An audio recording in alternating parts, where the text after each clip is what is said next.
भाव कलश के सभी कलमकारों को पूनम श्री की तरफ से ढेर सारी शुभकामनाएं और आपका हार्दिक अभिनंदन है आवाज़ और जज्बात के अंतर्गत।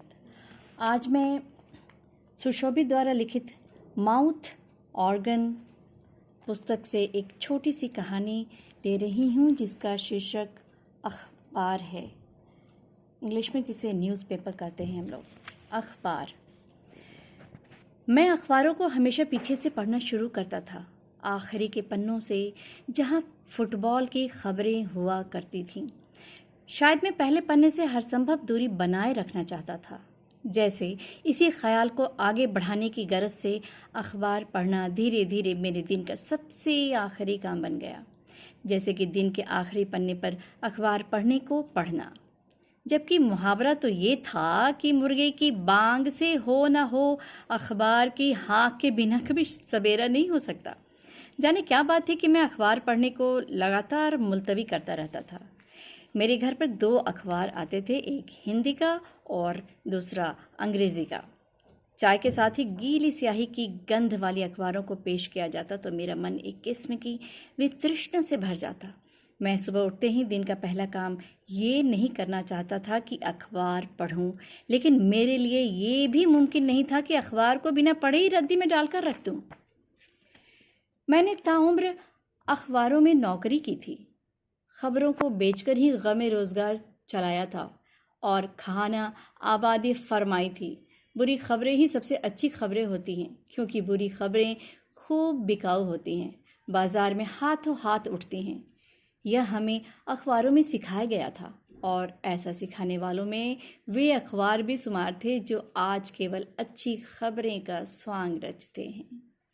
अखबार बुरी खबरों से भरे थे या हर खबर ही बुरी थी?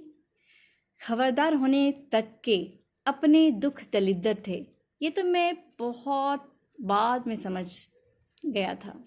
चुनांचे मैं अखबार पढ़ना लगातार टालता रहता, लेकिन देर रात जब पूरा दिन चूक रहता और सोने का समय हो आता तब जैसे किसी दायित्व की त्वरा से, जैसे किसी ग्लानि से मैं नियम पूर्वक अखबार पढ़ने बैठ जाता, जैसे वो कोई पवित्र ग्रंथ हो जिसका पारायण अनिवार्य है। मैं हमेशा की तरह आखिरी के पन्नों से शुरू करता। सबसे पहले स्पोर्ट्स की खबरें पढ़ता जो 15वें और 16वें पन्ने पर होती। 10वें पन्ने पर नेशनल इंटरनेशनल न्यूज़ देखता। 8वें पन्ने पर एडिटोरियल पर नज़र घुमाता। पेज 3 की गॉसिप भी पढ़ता। सबसे आखिर में आंख बचाकर पहले पन्ने पर रुकता, जिससे मैं सुबह से ही बचने की कोशिश कर रहा था। उनींदी आंखों से अखबार पढ़ लेने पर मन में आखिरकार अखबार पढ़ने का संतोष लिए अखबार को अच्छी तरह से तह करके रख देता, तो अगले ही पल इस मायूसी से भर जाता कि सुबह होने वाली है और नए दिन का नया अखबार आता ही होगा। मैं एक बार भी यकीन नहीं कर पाता कि ऐसे ही अखबारों को रोज रोज बनाने में मैंने अपने जीवन के 20 साल खर्च कर दिए थे। बोरखेश कभी अखबार नहीं पढ़ता था। सिकंदरों के पास अखबार पढ़ने की फुर्सत नहीं थी और कलंदरों को हिदायत दी गई थी कि अखबारों से दूर रहो। अखबार तोपों के मुकाबिल होने का इलाज थे और मैं दिन भर उनसे डरता रहता था। बच्चे अखबार की नावें बनाकर तैरा लेते थे। मुसाफिर अखबार पर अचार पराठा रखकर खाते थे। गृहिणियां अखबार पर बच्चों को फायरिंग करवाती। फिर भी क्या ही अचरज कि खबरों का कारोबार फल फूल रहा था।